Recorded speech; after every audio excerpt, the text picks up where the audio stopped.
Karen charged 500 strangers $50 each to camp on my land without asking. $25,000 profit from stealing my grandfather's property for her community wellness retreat weekend. What she didn't expect was 40,000 angry bees teaching those entitled campers the difference between public parks and private property. By the time the ambulances stopped coming, Karen learned why you don't mess with a retired firefighter who's got nothing left to lose and everything to protect. See, I'm Wesley Hoffman, and for 30 years I ran into burning buildings to save people's lives. But when someone tries to profit off land my family's owned for 3 generations, well, that's when I discovered my bees make better backup than any fire crew ever did. Before we go any further, comment where in the world you are watching from and make sure to subscribe, because tomorrow's story is one you don't want to miss. Let me paint you a picture of how this whole mess started. I'm Wes Hoffman, 62 years old, been living on the same 15 acres outside Millerville, California my whole life. My grandfather bought this land back in 1952 when it was still real farm country. Now it's what they call the rural-suburban border. Old-timers like me mixed in with Silicon Valley refugees who think they can buy their way into small-town life. 3 years ago, my wife Sharon died from cancer. 43 years together, and suddenly I'm rattling around this old ranch house like a marble in a coffee can. The fire department pension keeps the lights on, but barely. Got a bum knee from when a roof collapsed on me in 2018, so the heavy lifting days are over. That's when I started keeping bees. Sharon always said, help your neighbors, they'll help you back, and honey seemed like a good way to do both. Plus, bees don't judge you when you talk to yourself at 4 in the morning. I named each hive after fallen firefighters: Rodriguez, Captain Murphy, Jimmy Kowalski. These boxes became my therapy, my income, and my connection to something bigger than grief. The sweet smell of honey mixing with diesel fumes from my old pickup became the soundtrack of my new normal. Every morning I'd make coffee with my own honey, walk the hive rows listening to that distant power line hum of 40,000 workers who actually knew their purpose. Then Karen Westfield showed up like a bad rash. Karen moved here 18 months ago with her husband Derek, bought the biggest house in the new Meadowview development, one of those fake Mediterranean monstrosities with more square footage than my grandfather's entire farm. Karen's 42, drives a white Tesla Model X with blessed plates, and has 47,000 Instagram followers watching her document her authentic rural lifestyle. And she's a yoga instructor and life coach, which apparently qualifies her to run other people's lives. Derek owns some tech consulting firm called Streamline Solutions, works from his home office managing server farms or data whatever. The kind of guy who wears $200 hiking boots that have never seen actual dirt. Within 6 months, Karen got herself elected HOA president. Her platform? Bringing community standards to our changing neighborhood. Translation: making life hell for anyone who doesn't fit her suburban fantasy. The crunch of gravel under my firefighter boots announced my morning hive inspections, while Karen's expensive athletic shoes click-clacked down my driveway uninvited. She'd show up with clipboards like some kind of agricultural inspector, pointing at my bee boxes and vegetable garden like they were health violations. Last November, she filed her first official complaint. Dangerous beehives pose threat to children and decrease property values. Demanded immediate removal or $500 daily fines starting in 30 days. Threatened to call animal control, claimed my bees violated some livestock ordinance she probably made up. Here's what Karen didn't understand. I spent 30 years protecting this community. Pulled kids out of burning houses, gave CPR to grandmothers, held dying strangers until the ambulances arrived. The fire service teaches you 2 things: brotherhood and protecting those who can't protect themselves. But it also teaches you that bullies understand exactly one language: consequences. Standing in my kitchen that morning, reading Karen's certified letter while tasting the bitter residue of stress in my coffee, I realized my grief period was officially over. Sharon always worried I'd get too angry, lose my temper like the old days. But this wasn't about temper. This was about principle. Karen had made her first mistake, assuming a man with nothing left to lose would just roll over for someone with everything to gain. She was about to discover that retired firefighters know a thing or two about controlled burns. 3 weeks later, Karen escalated to psychological warfare. She organized something called a neighborhood safety assessment meeting at the community center, complete with a county animal control officer she'd somehow convinced to attend. I walked into that stale coffee-smelling room and found 30 neighbors plus this official-looking guy with a badge. Karen had prepared a slideshow, actual PowerPoint slides about bee attack statistics, with photos she'd clearly pulled from the internet. One showed someone in a hospital bed, another had bees swarming around a school playground. Pure fiction, but presented with the confidence of a pharmaceutical sales rep. "Mr. Hoffman's hobby has become a public menace," Karen announced, clicking through slides with the authority of someone who'd never been closer to a bee than the honey aisle at Whole Foods. "These are Africanized killer bees, and they're threatening our children's safety." The animal control officer, a young guy named Rodriguez, different Rodriguez than my hive, looked uncomfortable. "Ma'am, I've reviewed the complaint, but I'm not actually a bee expert. I mainly handle dogs and cats." That's when I stood up, producing a folder thick enough to choke a horse. "Well, I am an expert, Rodriguez. 3 years of state certification, proper registration with the Agricultural Commissioner, membership in the Central Valley Beekeepers Association, and written support from 6 neighbors who actually like having pollinators around." I walked him through my permits, all current, all legal. Showed him hive placement diagrams proving I maintained proper distances from property lines. Presented my certificates from the state beekeeping program. Even had a letter from old Eddie Kowalski next door, saying my bees helped his tomato garden produce twice as much as usual. Karen's face went through several shades of red as her presentation collapsed. "But what about the dangerous African strains?" she sputtered. "I keep Italian honeybees," I explained to Rodriguez. "Gentle as house cats, bred for temperament and honey production. Takes a lot to rile them up." Rodriguez started packing his clipboard.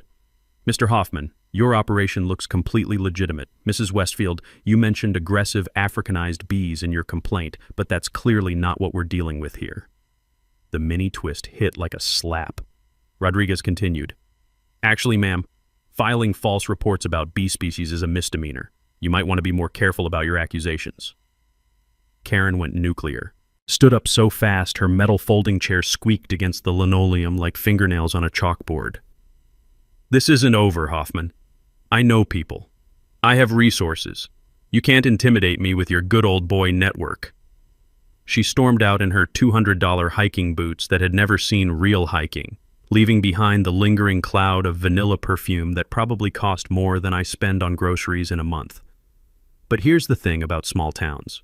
Information travels faster than Karen's Tesla. Within 2 days, I learned something interesting about HOA authority limits from my lawyer buddy Pete Kowalski, Eddie's son. Pete explained that homeowner associations can only regulate properties actually governed by recorded deed restrictions. My land predates the development by 70 years. There are no covenants, conditions, or restrictions on my grandfather's original deed.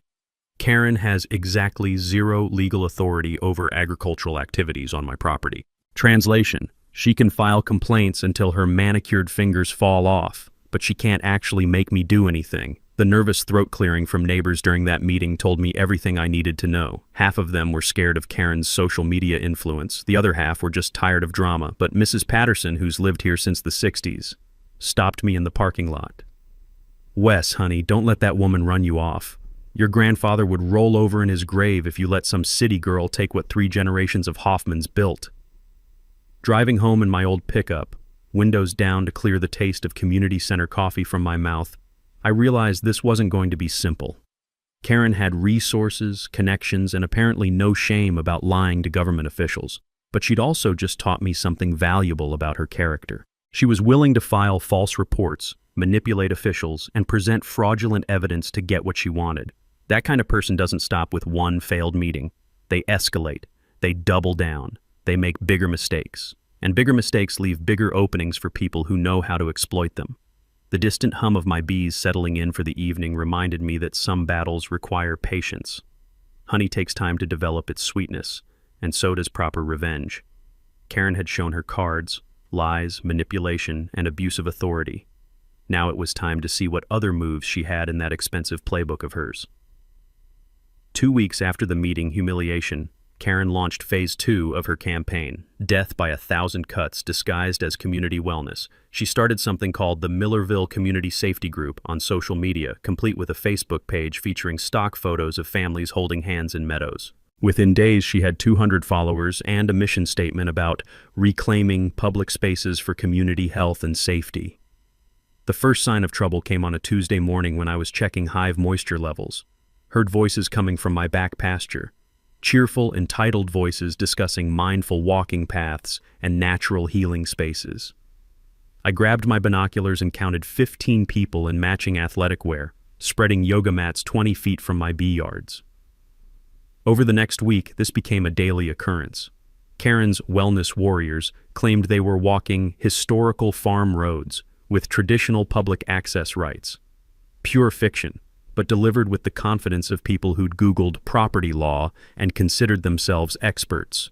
They'd arrive in groups of 15 to 20, wearing enough Lululemon to finance a small country, carrying designer water bottles and taking Instagram photos with my beehives in the background. The crunch of expensive hiking shoes on dried leaves became the soundtrack to my morning coffee, and not in a good way. Meanwhile, Derek started showing up with surveying equipment that looked like it belonged on a NASA mission. Expensive laser levels, GPS units, the works. He'd position himself right at what he claimed were property boundaries, taking measurements and photos like he was planning a moon landing. I installed no trespassing signs every 50 feet along the property lines and set up trail cameras to document the violations. Amazing how quickly entitled people develop selective blindness when faced with actual legal boundaries. That's when I discovered something fascinating about property research. Spent 3 evenings at the county recorder's office, going through 70 years of deeds, surveys, and easement records. My grandfather's original deed was crystal clear.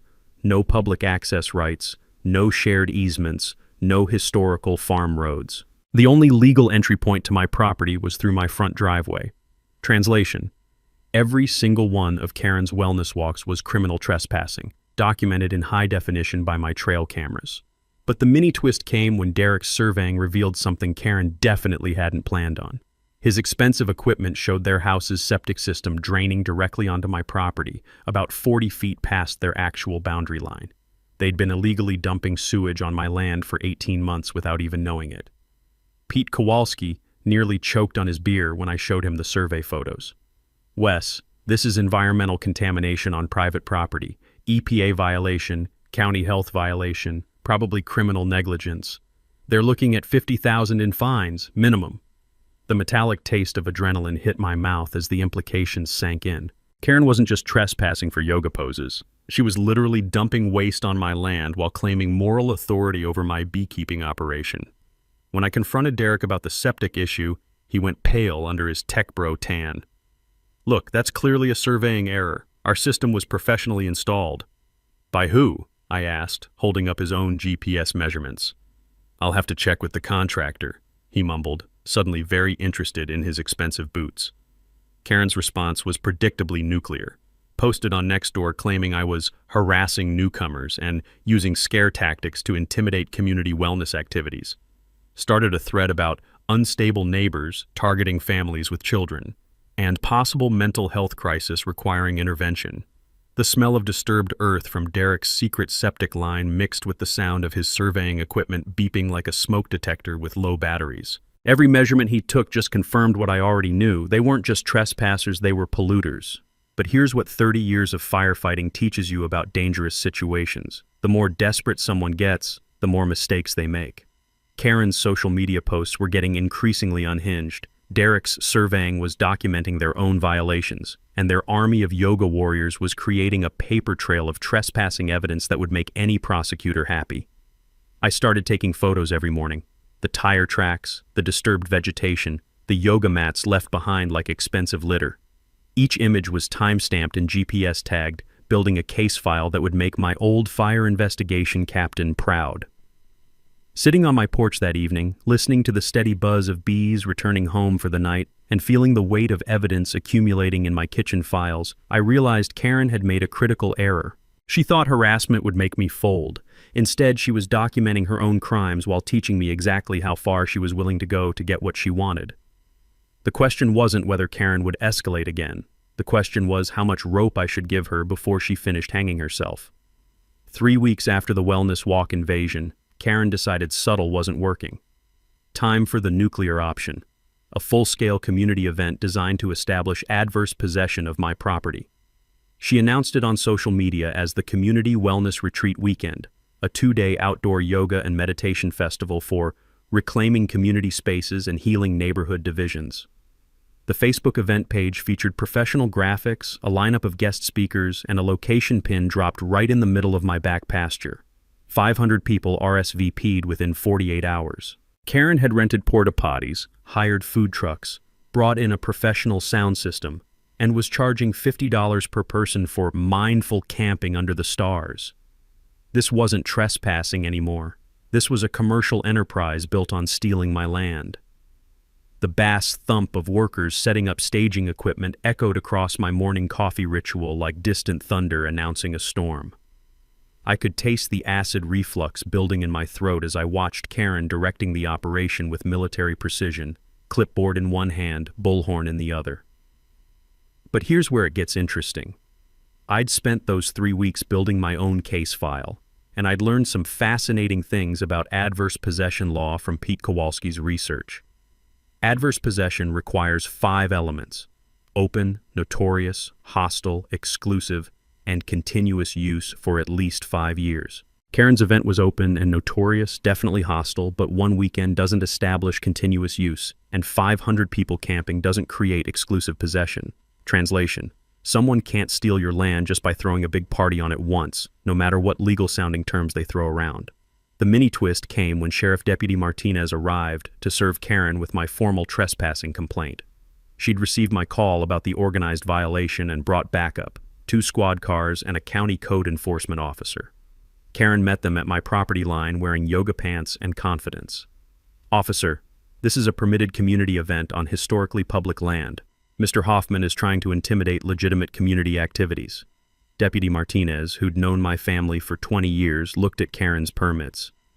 "Ma'am, these are business licenses for Contra Costa County. We're in Sacramento County, and this property deed shows no public access rights whatsoever." That's when Karen produced her secret weapon, a folder full of what she claimed were historical easement documents, proving community access rights dating back to the 1940s. Professional-looking papers with official seals and legal language. I recognized the smell of fresh printer toner immediately. These weren't historical documents. They were freshly manufactured fiction, but they looked convincing enough to fool someone who hadn't spent 3 weeks researching the actual deed history. Deputy Martinez studied the papers while I produced my folder, the real deeds, surveys, and title reports from the county recorder's office. "Mrs. Westfield, where exactly did you obtain these historical documents?" "From the, county archives," Karen stammered, her yoga instructor composure cracking for the first time. "Strange," Martinez replied, "because I called the recorder's office before driving out here. There are no public easements on this property, and these document numbers don't exist in any county system." The weight of court papers in my manila envelope felt like vindication in physical form. Karen had just committed document fraud in front of a police officer while organizing commercial trespassing on private property. But the real twist came from the code enforcement officer, who'd been quietly photographing Karen's event setup. "Mrs. Westfield, you're operating a commercial event without proper permits, on property you don't own, with food service and camping facilities that violate at least 6 county codes." Karen's GoFundMe page for legal defense against extremist neighbors had raised $847 from people who'd never been to California, much less seen the actual property dispute. Reading her description was like watching someone describe a corporate pollution scandal instead of a hobby beekeeper protecting his grandfather's land. The nervous buzz of cell phone notifications from angry neighbors filled the afternoon air as news of Karen's document fraud spread through the community faster than wildfire through dry grass. Some supported her gentrification agenda, but forged legal documents to steal land? That crossed lines even her allies couldn't defend. Derek tried damage control, claiming the documents were consultant research and possibly outdated. But Deputy Martinez had already photographed everything and launched an investigation into the fraudulent papers. As the sun set on Karen's retreat setup, with porta potties positioned 50 feet from my bee yards and sound equipment powered by generators loud enough to wake the dead, I realized this was no longer about property rights or HOA authority. This was about a coordinated campaign to force me off land my family had owned for 3 generations. The question was, what were Karen and Derek really after?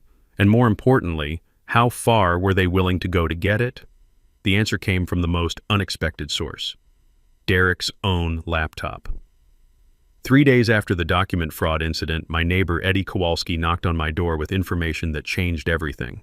His son Pete had been digging deeper into Streamline Solutions, Derek's tech company, and discovered something that made my blood run cold.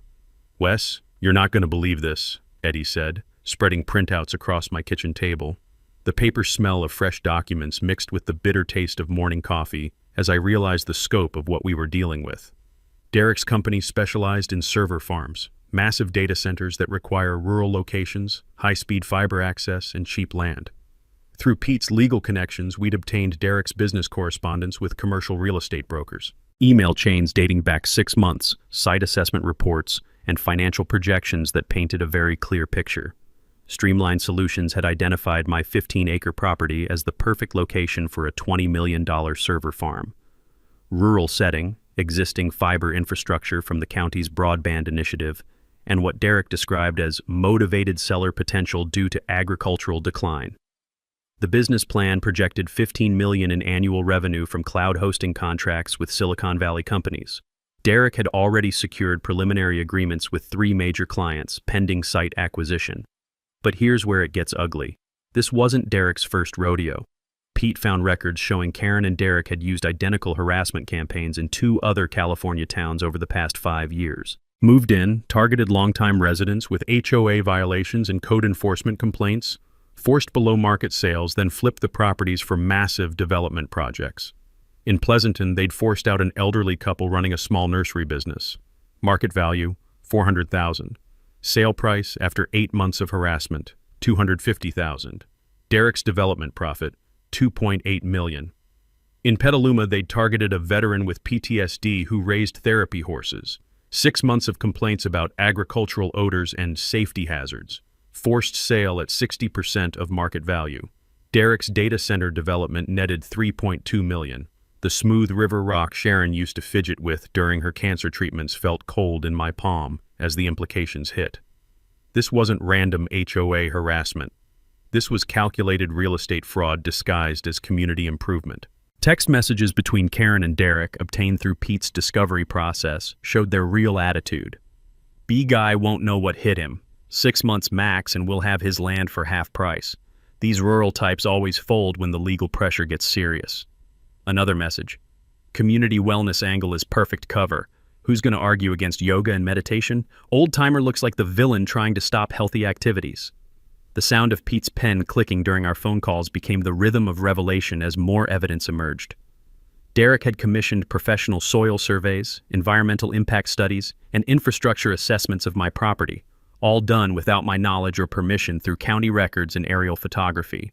They knew my property's development potential better than I did. The server farm would generate more revenue in 2 years than my grandfather's farm had produced in 70 years. And Karen's harassment campaign was designed to break my will, drain my resources, and force a desperate sale. But they'd made one critical mistake. They assumed I was just another obstacle to remove, not someone with 30 years of experience investigating how disasters happen and who's responsible. Sitting in my kitchen surrounded by evidence of their fraud, feeling the weight of betrayed community trust and deliberate manipulation, I realized this wasn't about defending my property anymore. This was about stopping predators who used community development as cover for systematic theft. Karen and Derek had turned neighborhood improvement into a weapon, and they were planning to use it again on the next unsuspecting family. Time to show them what happens when you pick a fight with someone who has nothing left to lose and everything to fight for. That night, sitting at my kitchen table with evidence spread like a war map, I started planning the kind of operation that would make my old fire captain proud. This wasn't about revenge anymore. This was about controlled demolition of a fraud scheme before it destroyed more families. First, I needed to understand my weapons. Spent the next week researching bee behavior during disturbances, and what I learned was fascinating. When hives detect threats, loud noises, vibrations, unfamiliar scents, guard bees release alarm pheromones that trigger colony-wide defensive responses.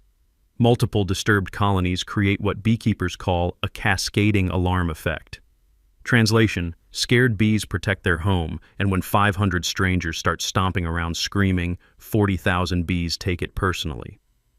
Eddie Kowalski helped me modify 6 hive stands with motion-activated release mechanisms. Simple gravity-fed systems that would drop entrance restrictions when triggered by movement, allowing full colony access. The smell of wood stain on modified equipment mixed with Eddie's muttered complaints. 30 years I lived next to your grandfather. Never had to weaponize bees back then. The feel of smooth, worn hammer handles from Grandpa's toolbox connected me to 3 generations of men who'd defended this land through depression, war, and drought. Now it was my turn to protect what they'd built. On the legal front, Pete Kowalski was building a case file that would make any prosecutor salivate. Documented pattern of fraud across multiple counties, forged documents, environmental violations, commercial trespassing, and conspiracy to commit real estate fraud. We filed formal complaints with the state attorney general and contacted the FBI's white-collar crime unit. But the immediate strategy focused on Karen's camping event. She'd positioned it 50 feet from my bee yards, claiming she wanted to prove the bees are harmless to her followers. Perfect. Let her prove it. I researched property defense law and discovered something interesting. Landowners can use reasonable measures to protect property from mass trespass, including natural deterrents like livestock or insects. As long as the bees were legally on my property and the event was illegal trespassing, any consequences were Karen's responsibility. The motion sensor systems were elegantly simple. Eddie rigged them to detect significant movement within 20 feet, about the distance Karen's sound system would be positioned. Loud music, bass vibrations, and crowds of people would trigger releases on all 6 hive stands simultaneously. Testing the system with honey samples revealed optimal timing. Bees respond to pheromone alarms within 30 seconds, with full defensive swarms emerging in under 2 minutes. Enough time for maximum chaos, but not enough for quick escape. I contacted Deputy Martinez with detailed evidence of the planned trespassing event, complete with Karen's social media posts advertising commercial camping on my property. She assured me sheriff's units would be positioned nearby to respond to complaints. Then I called Channel 7 News, told them about the Community Unity event that would demonstrate natural property protection methods. Didn't mention the bees specifically, just suggested they might want to film the interaction between entitled urban campers and authentic rural lifestyle. The financial calculation was sobering. Karen's harassment had cost me $3,000 in legal fees, lost productivity from stress, and property damage from trespassers.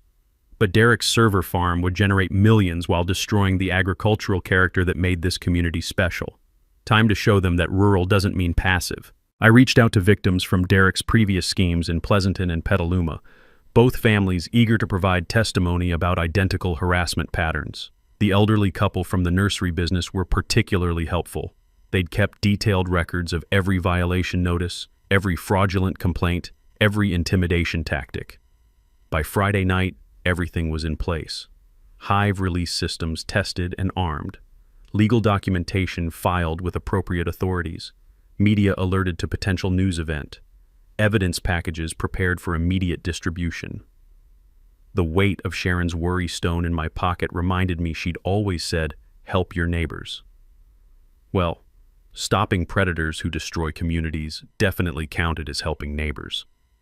Karen's final social media post that evening announced 500 confirmed attendees for Community Healing Weekend.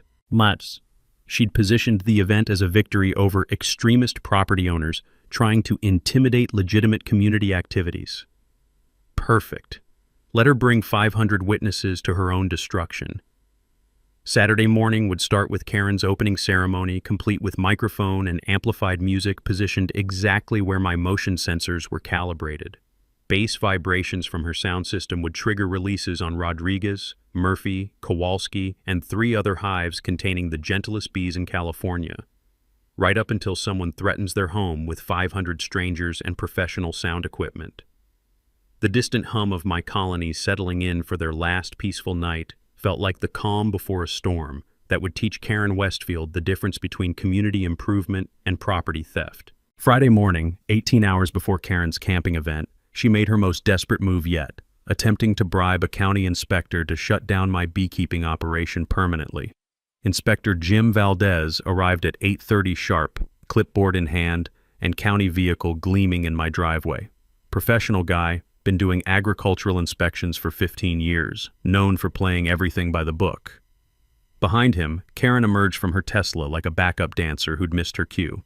"Mr. Hoffman, we've received multiple complaints about your operation exceeding hobby-scale limits," Valdez announced, though his expression suggested he wasn't buying Karen's story.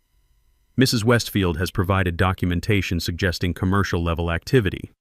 Karen produced her laminated inspection checklist, clearly printed from some random beekeeping website, and started directing Valdez around my property like a substitute teacher managing a field trip.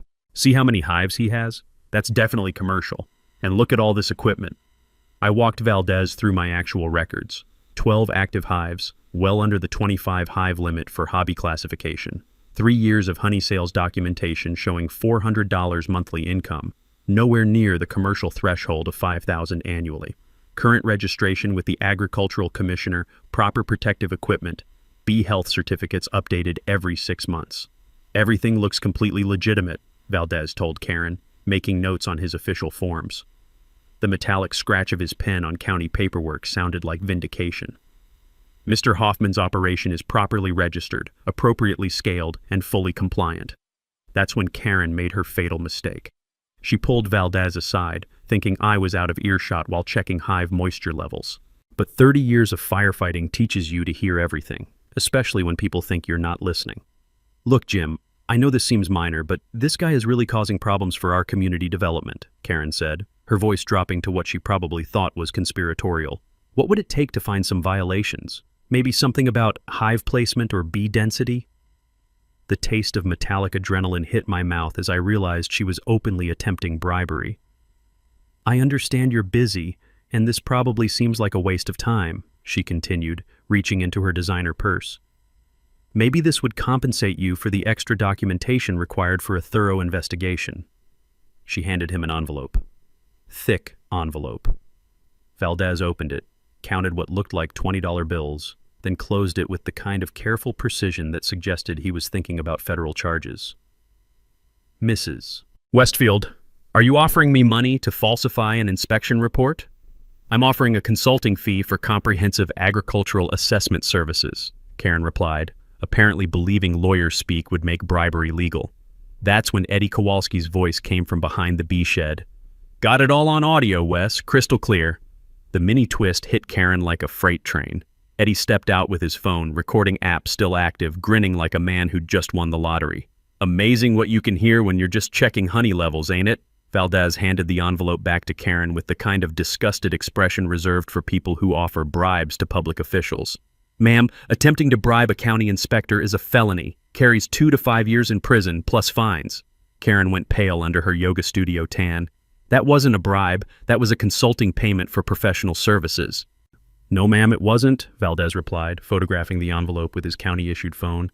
"And this isn't my first rodeo with development-motivated inspection requests. I'm filing a report with the district attorney's office this afternoon." Karen's nervous laugh sounded like a smoke detector with dying batteries as she realized her real estate fraud scheme had just graduated to federal crimes. Bribing government officials creates paper trails that investigators love, documented corruption with clear motives and obvious beneficiaries. As Valdez packed his clipboard, he mentioned something that made my blood run cold. "Mrs. Westfield, this is the second time in 6 months someone's tried to bribe me over bee inspections. Previous case involved a woman in Petaluma who wanted me to cite violations that didn't exist. Same story. Community development concerns." Eddie and I exchanged looks. Derek and Karen's fraud pattern included bribing the same inspector in multiple counties. This wasn't just systematic theft. This was a criminal enterprise with documented standard operating procedures. After Valdez left, Karen tried damage control, posted on social media claiming the inspector was compromised and influenced by old boy networks, demanded state investigation into biased enforcement and favoritism toward non-conforming properties. But her camping event was still scheduled for tomorrow morning with 500 people planning to trespass on my property while she faced felony bribery charges. The weight of evidence accumulating against her felt like inevitable justice finally gaining momentum. Sitting on my porch that evening, listening to my bees settling in for the night, I realized Karen had just made the same mistake that destroys most criminals. She'd escalated faster than her judgment could keep up with her desperation. Tomorrow would prove that sometimes the smallest creatures deliver the biggest lessons about respecting other people's property. Saturday morning arrived with the kind of crisp autumn air that makes rural California feel like paradise. Unfortunately, it also arrived with 500 entitled campers who thought paradise was their personal playground. By 7 a.m., my front pasture looked like the world's most expensive refugee camp. Tesla Model X's parked next to Subaru Outbacks, designer camping gear scattered across acres of protected wildlife habitat, and enough Patagonia fleece to outfit a polar expedition. Karen had rented professional equipment for her community healing weekend. 4 porta-potties, 3 food trucks, and a sound system that could have provided audio for a small concert. The bass thump of workers testing speakers echoed across morning air like distant artillery, making my bee colonies restless in their hives. The diesel exhaust from catering trucks mixed with the acrid smell of portable toilets being positioned 50 feet from my bee yards. Karen had chosen this location deliberately, telling her followers she wanted to prove the bees are harmless, while reclaiming community space from extremist property owners. Derek arrived with the same surveying equipment that had revealed their septic system violations, clearly planning to use the event chaos as cover for officially staking property corners. His expensive laser levels and GPS units were positioned around my actual boundary lines, ready to create fraudulent survey documentation, while 500 witnesses were distracted by yoga and meditation. At 8:15, Channel 7's news van pulled up. Reporter Jessica Martinez stepped out with a cameraman, expecting to film a heartwarming story about community unity overcoming neighborhood disputes. She had no idea she was about to witness the most spectacular property rights defense in Northern California history. Karen opened the event with a microphone and professional sound system, addressing her followers like a motivational speaker at a corporate retreat. Welcome to Community Healing Weekend, where we're proving that mindful activities and positive energy can overcome negativity and exclusion. The nervous hum of my bee colonies sensing disturbance grew louder as Karen's amplified voice carried across my property. 40,000 bees don't appreciate uninvited speeches at 8:30 in the morning, especially when those speeches include bass frequencies that vibrate through their hive boxes. Today we're reclaiming spaces that have been closed to community wellness, Karen continued, positioning herself directly where my motion sensors were calibrated.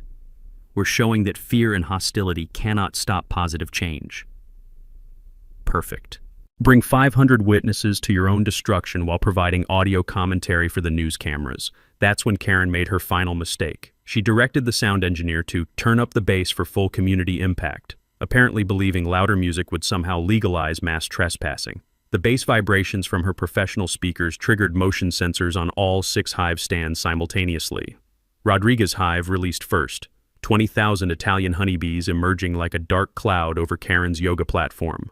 Within 30 seconds, Murphy and Kowalski hives joined the party, responding to pheromone alarms with the kind of coordinated defensive action that makes beekeepers respect these tiny creatures. The visual impact was everything I'd hoped for. Massive swarms descended on the camping area like biblical plague, sending 500 people scrambling for car doors while Karen stood frozen at her microphone, finally understanding what consequences actually means. Food truck drivers abandoned equipment and sprinted for their vehicles. Yoga mats became frisbees as people threw them aside while running. Designer camping gear scattered across my pasture like expensive tumbleweeds as panic spread faster than the bee swarms. Karen's amplified voice cut through the chaos. Everyone stay calm. This is just a temporary bee disturbance. Do not let extremist tactics intimidate our community healing. But 40,000 angry bees don't care about community healing, and they definitely don't respond to motivational speaking.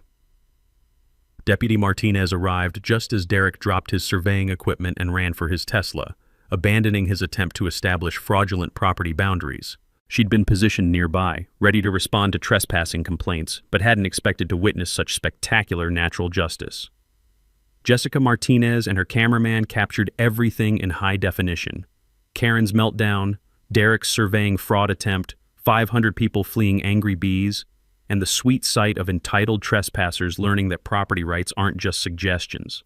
The sound of car engines racing to escape mixed with angry buzzing, and Karen's increasingly desperate attempts to maintain control of her community healing narrative.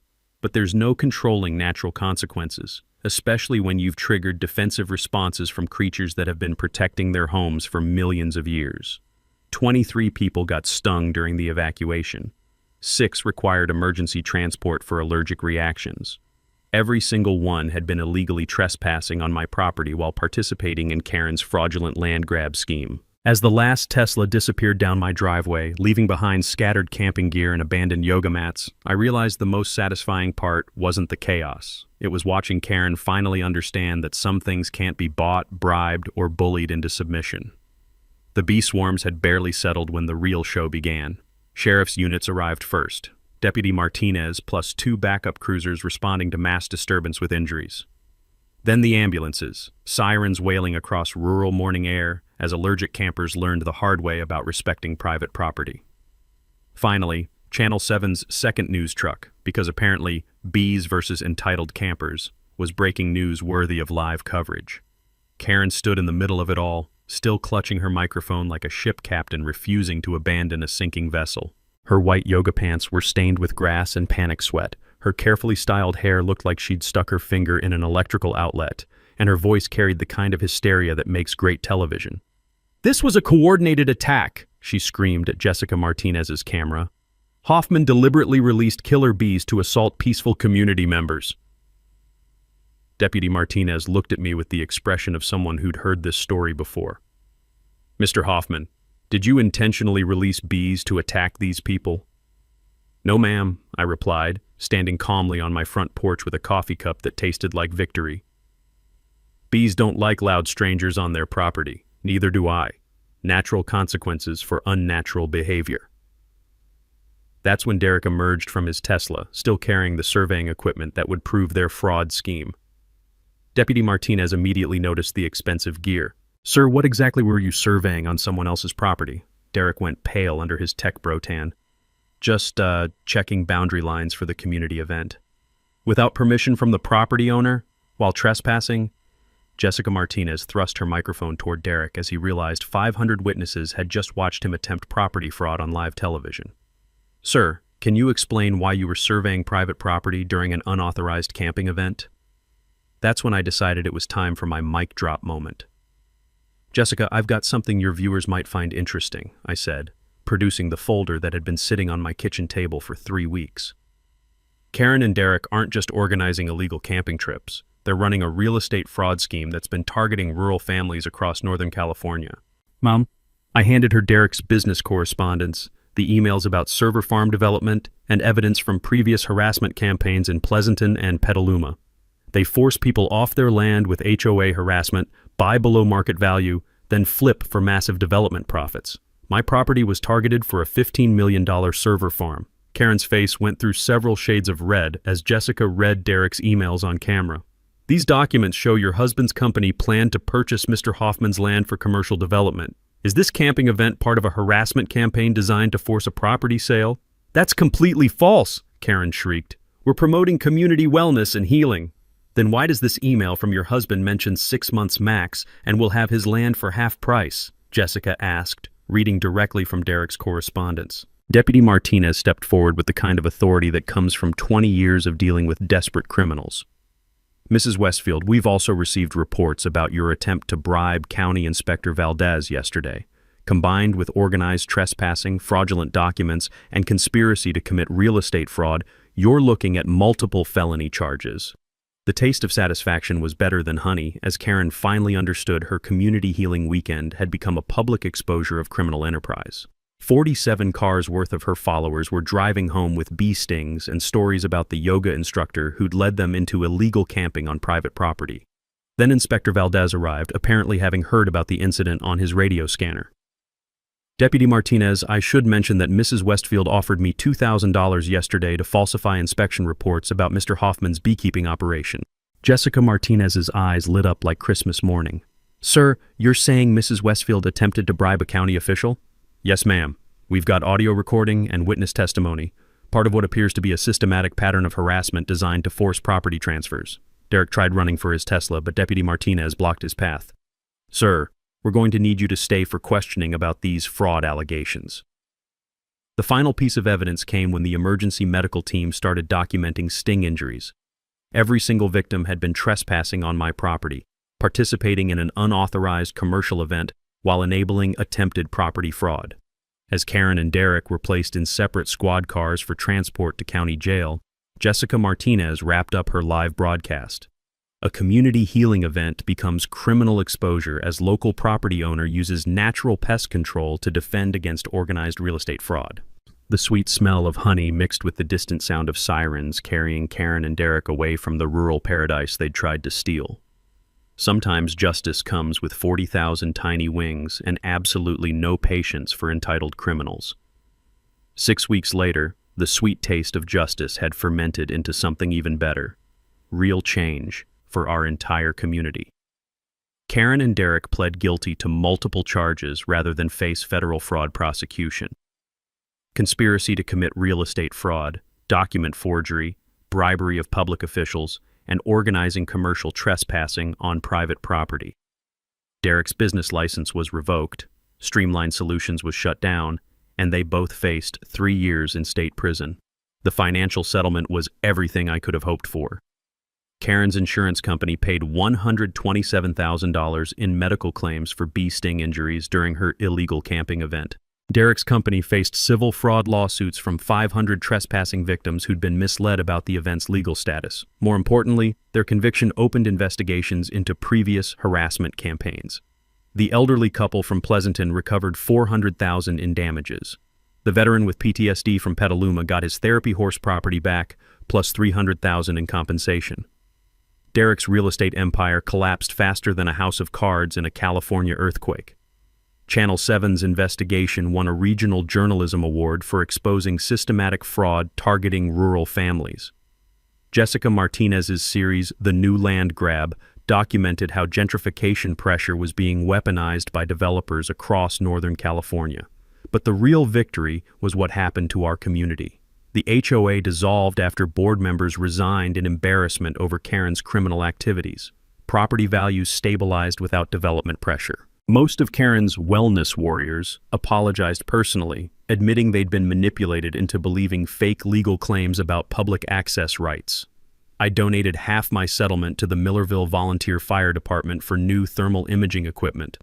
The other half funded Neighbors Helping Neighbors, a honey delivery program for elderly residents who can't drive to farmers markets.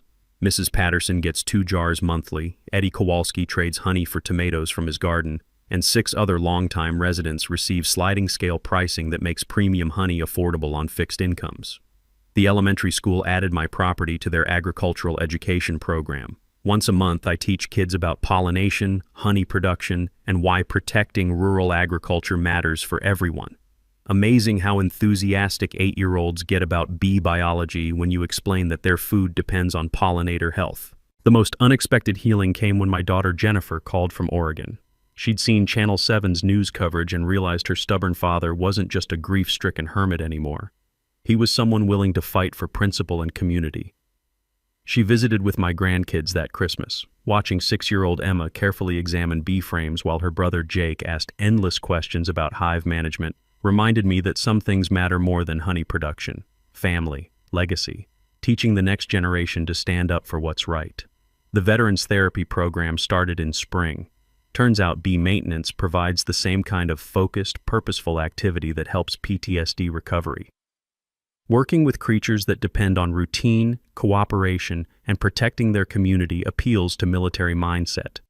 6 local veterans now help maintain expanded hive operations while learning agricultural skills. Sitting on my porch last month, drinking coffee with honey from Rodriguez Hive, I realized Sharon would approve of how this turned out, not just defending our land, but using that defense to strengthen the entire community. Her worry stone sits on my kitchen table next to business cards from new beekeeping students and thank you notes from honey delivery customers. The sound of bees returning home at sunset still provides the soundtrack to my evening routine, but now it's accompanied by occasional visits from neighbors who understand that protecting rural character benefits everyone, not just old-timers with stubborn streaks. Derek's failed server farm site became community garden space. Karen's abandoned wellness retreat concept was replaced by actual community events, harvest festivals, beekeeping workshops, and agricultural education programs that bring people together instead of driving them apart. The crunch of gravel in my driveway now announces friends instead of trespassers, students instead of harassment campaigns, and deliveries of fresh vegetables instead of legal complaints. 3 things I learned from this experience. Document everything, know your property rights, and never underestimate the power of 40,000 tiny allies who don't appreciate trespassers. What's your HOA nightmare story? Share it in the comments below and remember to subscribe for more justice-served stories.